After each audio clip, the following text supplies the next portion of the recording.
After the flood, God blessed Noah and his 3 sons, and he gave them these simple instructions: be fruitful and multiply and replenish the earth.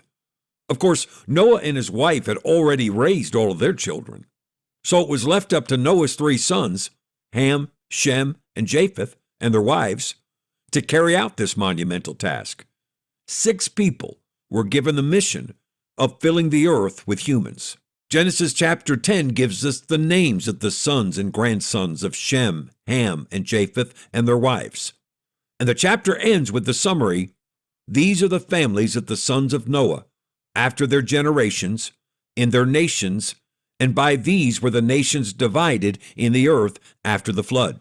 Of all of the descendants of Noah's 3 sons, one man emerged as a powerful leader, a grandson of Noah's son Ham, a man named Nimrod. The Bible says, and Cush begat Nimrod. He began to be a mighty one in the earth. He was a mighty hunter before the Lord.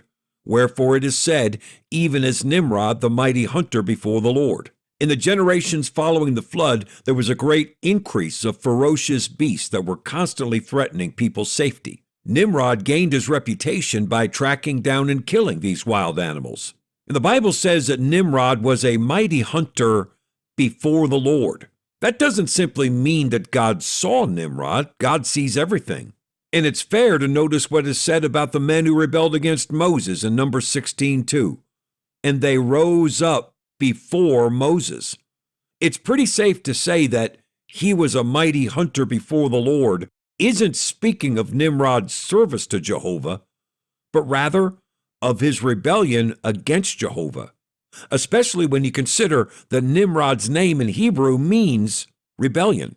The Bible also says of Nimrod that the beginning of his kingdom was Babel in the land of Shinar. The beginning of the kingdom of Nimrod the rebel was Babel. Genesis chapter 11 tells us about the beginning of Babel. It's several generations after the flood, and the descendants of Noah are multiplying and spreading out as God had instructed them to do. If you're going to succeed at replenishing the earth, you can't stay in one place. You've got to keep moving onward as you multiply. At that time, the entire human race was still speaking one language. Some of these folks, pioneering new territory, presumably led by Nimrod, found a beautiful large prairie in the land of Shinar, and they decided to build there. There were no large stones in Shinar, so somebody said, I have an idea. Let's figure out how to make bricks, and let's get really good at making bricks. These weren't bricks like you're picturing. They looked more like very large concrete bin blocks. And these men developed a system of making bricks and creating mortar. So then they had another idea. Since we've gotten so good at making these bricks, let's use them to build a city. You can almost hear the shouts of approval that erupted in the meeting as everyone pictured their great city. In one of the planning meetings that followed, someone spoke up and announced, I'd like to propose that the centerpiece of our great city be a tower, a huge tower, one that reaches into heaven. The room went silent as every man present was filled with awe at the thought of a magnificent skyscraper. Then one man stood with tears in his eyes and said, this will be our city, our home, our legacy. Our families will live together here forever. Our city will be the most famous place on earth. The room broke out in celebration, and soon the whole town was working together to make their vision a reality.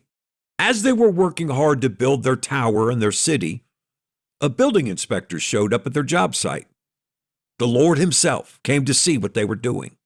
God knew immediately, not only that this was a violation of the code, replenish the earth, but that this project would not be good for the people, for their children, for future generations, or for the earth. God knew things about how the world works that these people couldn't possibly understand. And he knew that if they continued working together in their defiance of replenish the earth, there was no limit to the trouble they'd get themselves into. God didn't want to destroy them or hurt them, but for their own long-term benefit, he had to stop them. As always, God knew exactly what to do. In an instant, God caused each family to speak a new language. So suddenly, the builders and the planners couldn't communicate with one another. Imagine the confusion as the builders tried to figure out what the engineers were telling them. The brickmakers had no idea what the brick transporters were saying. The bricklayers couldn't tell the crane operators what they needed. They undoubtedly tried everything to salvage their dream. Perhaps they tried for weeks or even months to solve the conflict. But ultimately, they had no choice but to abandon their tower and their city and go back to replenishing the earth. From then on, their failed project was known as Babel, confusion. Christian, God knows what is best for mankind, and He knows how to solve the problems that our rebellion creates. Stay the course.